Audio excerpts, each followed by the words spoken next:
Do you know about what is a bed sores? Let's see. Physical examination के दौरान हम skin assessment करते हैं। दैन स्किन असेसमेंट में इज़ वेरी इंपॉर्टेंट जो होता है हमारा वो होता है बेड सोर असेस करना। तो इस वीडियो में हम बेड सोर के बारे में ही देखने वाले हैं कि बेड सोर क्या होता है। बेड सोर एक तरीके का घाव है जो प्रेशर की वजह से अराइज होता है। बेड सोर मोस्टली बेड रिडन पेशेंट में देखा जाता है। बेड रिडन पेशेंट हम उसे बोलते हैं जो पेशेंट खुद की एक्टिविटीज़ ना कर पाए, फिजिकल एक्टिविटीज़ ना कर पाए, खुद से अपने हाथ पैरों को ना घुमा पाए, करवटें ना ले पाए, ऐसे पेशेंट को बेड सोर होने के बहुत ज़्यादा चांसेस होते हैं। बेड सोर मोस्टली आईसीयू वार्ड में, आईसीयू वार्ड में देखा जाता है क्योंकि वहाँ पे बेड रिडन पेशेंट ज़्यादातर होते हैं। चलिए आइए हम देखते हैं कि बेड सोर कैसे हो सकता है।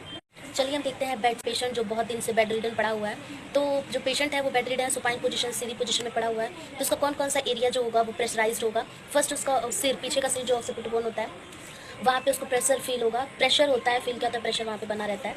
एंड दोनों शोल्डर पे पीछे प्रेशर बना रहेगा और बटक्स रीजन में और सैक्रम रीजन में, ये सारे हिल्स में, ये सारे चीज़ पे प्रेशर बना रहता है, जिससे जहाँ पे प्रेशर पड़ रहा है वहाँ पे चांसेस है कि उसे बेड सोर होगा। क्योंकि प्रेशर पड़ने की वजह से वहाँ के जो ब्लड वेसल्स हैं वो कंप्रेस हो रहे हैं। कंप्रेस होने की वजह से वहाँ पे ब्लड सप्लाई जब नहीं हो रही है तो वहाँ पे लैक ऑफ ऑक्सीजन हो रहा है। एंड लैक ऑफ ऑक्सीजन की वजह से वहाँ पे जो टिश्यू है वो डेड हो रहा है और डेड होने की वजह से वहाँ के स्किन्स जो है वो डैमेज हो रहे हैं। और जब स्किन डैमेज होंगे तो वहाँ का एरिया बहुत ही ज़्यादा वहाँ ब्लिस्टर फॉर्म होगा। जो भी बेड सोर के स्टेजेस होते हैं, स्टेज में भी इसे डिवाइड किया गया है, बट इस वीडियो में बस बेड सोर बता रही हूँ।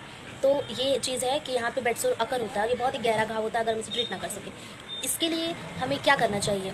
बेड सोर को रोकने के लिए आपको ध्यान देना है। पेशेंट या बेड रिडन घर पे हो या हॉस्पिटल्स में हो तो हमें पेशेंट को 2-2 घंटे बाद करवटें देती रहना है, ठीक है। अगर वो करवट लेगा 2 घंटे, मैक्सिमम 2 घंटे तक, 2 घंटे बाद उसे करवट देंगे तो वहाँ के फिर से जो वेसल्स हैं वो फिर से वर्क करने लगेंगे, ब्लड सप्लाई ऑक्सीजन मिलने लगेगा। और साथ ही साथ आप उसे बैक मसाज दीजिए बहुत ही हल्के हाथों से।